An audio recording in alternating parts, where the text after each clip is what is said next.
Okay, so let's start off with a circle geometry. And there's really no new theorems as such. One of the key ideas is something we've seen already, but I'll mention it again. And that's this idea of using the theorems in reverse to show that, okay, these points are concyclic, or they're all on the same circle, because they satisfy some circle geometry theorem. So you know, oh, so it must be possible to put a circle around these points. And then once you know those points lie in a circle, there may well be other theorems that it allows you to use. So converse just means going in the reverse direction. So classic ones are things like this. If you've got a right angled triangle, it's always going to be possible to draw a circle around the right angled triangle. And the hypotenuse would be the diameter, because angle in a semicircle is a right angle. So there we go. So there's my situation. Oh, look, right angle triangle. I know A, B, and C are concyclic. That's the fancy word for lie on the same circle. And AB will be diameter. And the reason is, it's still the angle in the semicircle reason. I'm just using it in reverse. So if you have a situation like this, you have an interval AB. And you notice that from that line, or interval, that it goes up to, or subtends, let's use the correct word, it subtends two angles that are of equal size. Well, again, all 4 points must lie in a circle. Let's show you what I mean. So you got this sort of situation where, okay, AB is an interval, and you notice that when A and B go up to P, it forms the angle alpha. But it does when it goes up to Q as well. Well, angles in the same segment. That's probably more useful because it now means that ABQP is a cyclic quadrilateral. And once you know it's a cyclic quadrilateral, you know things like opposite angles are supplementary. Yeah, so you might be able to use that idea. So we know ABQP would be a cyclic quad. Angles in the same segment are equal. That's probably one of the more common ones that you find, where they go, okay, you know, they might actually say, explain why this is a cyclic quadrilateral, or show it's a cyclic quadrilateral, or something like that. If a pair of opposite angles are supplementary, so again, that means you know it's a cyclic quadrilateral. Or, of course, the other classic theorem when it comes to cyclic quadrilaterals is the exterior angle equals the opposite interior angle. So if you notice any of these sorts of things, again, you can say, well, I must have a cyclic quad. The 4 centres of a triangle. You may never use this. All right? But I throw it in there because you never know. It might come in handy. So what are the 4 different centres of a triangle? The angle bisectors. Right? So the angle bisectors. So what's an angle bisector? That's the one that cuts each vertex in half or bisects it. They will meet at a common point. That common point is called the in-centre because it's possible to draw a circle, which is known as the in-circle. And it's called the in-circle because it's the circle inside the triangle. Now, why is that true? Well, remember when we had that theorem about tangents from an exterior point going to a circle? And it created an axis of symmetry? Well, that's what we've basically got here if you look at it. Each of the vertices of the triangle is like that external point that we're drawing 2 tangents to. And so that's where we get that in-circle shape. All right. Then the perpendicular bisectors. Okay, so again, there's a triangle. A perpendicular bisector often gets confused with the perpendicular height. It's not the perpendicular height. Right? So just drawing in the third one, there it is. Right. So a perpendicular bisector, it bisects the side, so it goes through the midpoint of the side and is perpendicular. So that is not the same as perpendicular height. Mind you, if you had an isosceles triangle, one of them would be. Because in an isosceles triangle, then on the side that's not equal to the other two, if you were to draw the perpendicular bisector, that one would be the perpendicular height in that case. Again, because of symmetry. But in most triangles, they're not the same. But again, they go through a common point, which we call the circumcentre. The reason it's called the circumcentre is we can draw the circumcircle. And that's the one that goes around the triangle. So hence the prefix circum, because circum means around. Hence why we call the perimeter of a circle a circumference, because it's the distance around the circle. So there's the second one. The medians. Okay. The median is simply, again, it's not the perpendicular height, but it does come from the vertex, but instead of being perpendicular to the opposite side, it joins up to the midpoint of the opposite side. Again, if I had an isosceles triangle, it would be in that situation because it would go to the midpoint. But in most triangles, they're not going to be the same. So we join the vertex up to the midpoint. That centre is known as the centroid. I don't know why. And it's like, it's a centre of a triangle. It doesn't create a circle. But what it's finding is the centre, because remember we said the four centres of a triangle. So this one doesn't create a circle, but it finds the centre of the triangle, which is known as the centroid. Okay? The fourth one, the altitudes. Fancy name for perpendicular height. And this is the orthocentre. So if we join the perpendicular heights, bingo, there's the orthocentre. So the circumcentre, the centroid, and the orthocentre will always lie in a straight line, and that straight line is called Euler's line. Now remember, part of harder extension 1 is pulling the topics together to solve a problem. And of course one of those, the more natural of those, is when it comes to geometry, trig, because trig is basically, then you could also bring in coordinate geometry. Oh, look, they're both geometries. So there's very much an interaction. And I'll remind you of the sine rule. Most people, of course, think of the sine rule as A over sine A equals B over sine B equals C over sine C. But of course, the additional piece of information we know is it's also equal to the diameter of the circumcircle. Circumcircle. Okay. So that could come in useful. I'm going to prove that. There is a triangle and its circumcircle. And I'm going to draw in the diameter, which I'm going to call CP. And also join that up to B. Okay. We know angle A and angle P would be the same because they're both angles standing on the chord CB, or more correctly, standing on the arc CB. So angles in the same segment. So therefore, the sine of that angle, A, must equal the sine of the angle P. Same angle. Must get the same ratio when we put it into sine. Now PBC is 90 degrees because I said PC was diameter. So angle in the semicircle. So the ratio of BC on PC is the sine of P, opposite over hypotenuse. So BC over the sine of P is equal to PC. That's just rearranging it there. But sine of P, we said, was the sine of A. So the side PC is equal to BC over sine A. The diameter is equal to BC, which is the opposite side to angle A. So in other words, you've got A over sine A. So it's always equal to the diameter. And of course, I could have done that to any of the sides. So, yeah, it could have been B over sine B. It could have been C over sine C. All right, let's have a look at some past questions. 1990, quite a while ago now. Here's the diagram they gave us. AB's a fixed chord. Okay, so that's constant. AB's constant. P is moving around the circle. So it moves around. And AC and BD will always be perpendicular to those sides.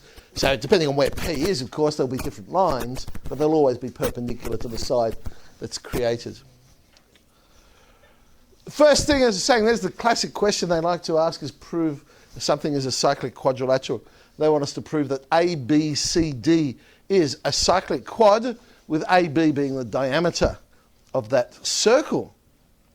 So all right, well, they've told me that BDA and ACB are both 90 degrees.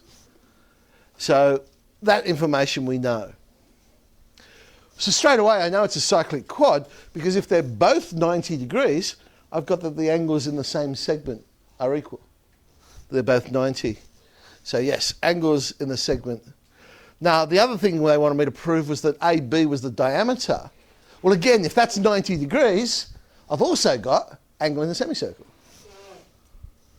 So AB's diameter, angle in the semicircle. So we now know there exists a circle that goes through A, B, C and D. That will come in handy, I think, later on.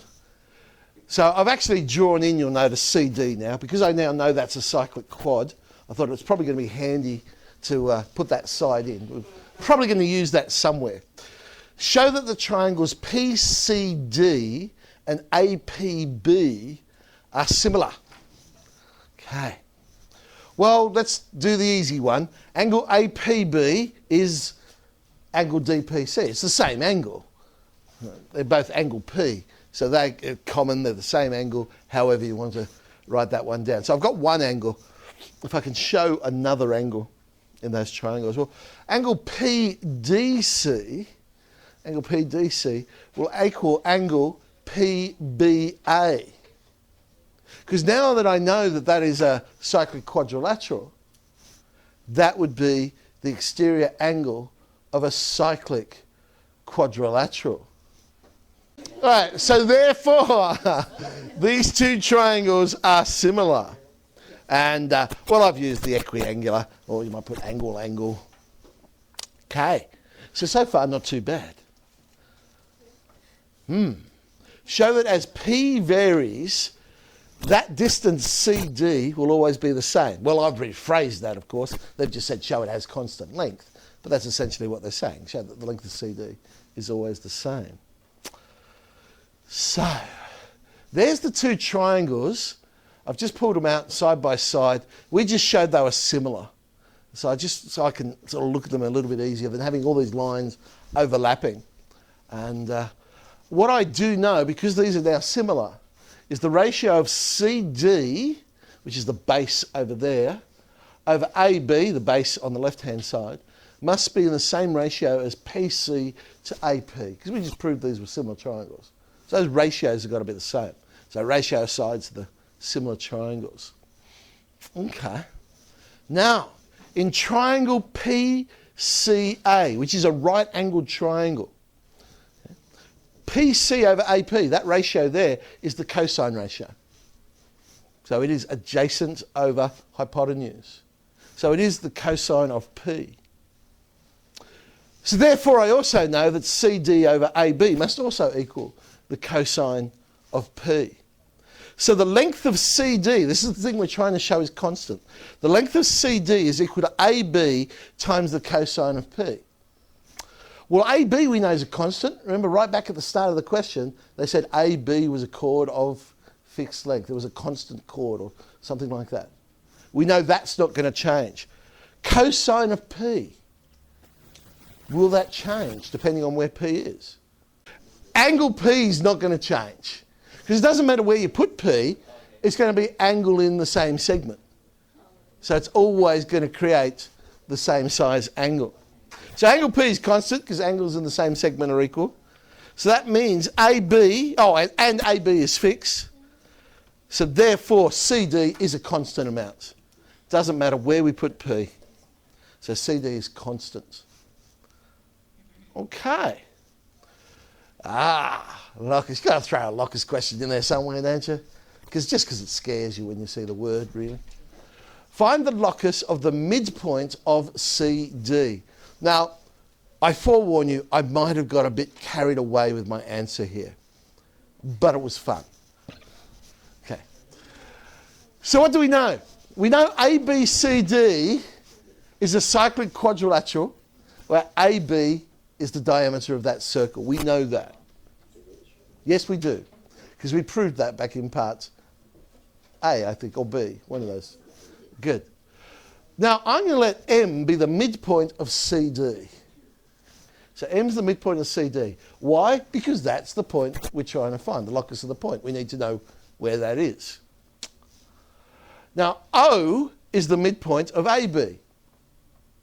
Because if AB is a diameter, the midpoint of that would be the centre of the circle. So it makes sense to call that O. OM will be a constant value. Equal chords are equidistant from the centre. So remember, we've said CD now is of constant length. So it doesn't matter where CD is, its distance to the centre will always be the same. So therefore M is a fixed distance from O. We're trying to find the locus of a point which is a fixed distance from another point. The locus is? Circle. Very good. So that's probably all they wanted, find the locus. Oh, the locus is a circle, with the centre. But I just thought it'd be more fun to actually find the radius and stuff. So the radius would be OC, because remember C's on the circumference. And I know OM squared will equal OC squared minus MC squared. And of course OC squared is a half of AB. And MC we found was a half AB cos P, and playing around with that, I get a quarter AB squared minus quarter AB squared cos squared, which of course is a quarter AB squared sine squared, 1 minus cos squared is sine squared. So the radius is a half AB sine P. So the locus is a circle, centre O, and radius a half AB sine P. Let's have a look at a more recent one. 2008. In this diagram, we've got P, Q, and R. They all lie in the circle. Tangent of P. Now, the secant QR intersects at T. The bisector, PQR meets QR at S. So in other words, we get QPS and QS. And the intervals have lengths A, B, C respectively. Okay, they've set up the problem for us. We're going to show that angle TSP is the same as TPS. So TSP and TPS. Well, RQP will be the same as RPT. Alternate segment theorem. Whenever you see a tangent and a triangle, you think, there's got to be alternate segment theorem in there somewhere. So, all right. Now, angle TSP would be RQP plus SPQ. Exterior angle of the triangle SPQ. So angle TSP is RPT, because we just said RQP was the same as RPT, plus theta. Okay. Now SPT is of course the same angle, so that's equal to RPT plus theta. So therefore, SPT is TSP. Voila. And then hence show that 1 on A is equal to 1 on B plus 1 on C. By the way, the first part was meant to be the easy part. The second part here is where it gets a bit tricky. It's going to help to have the diagram. Okay.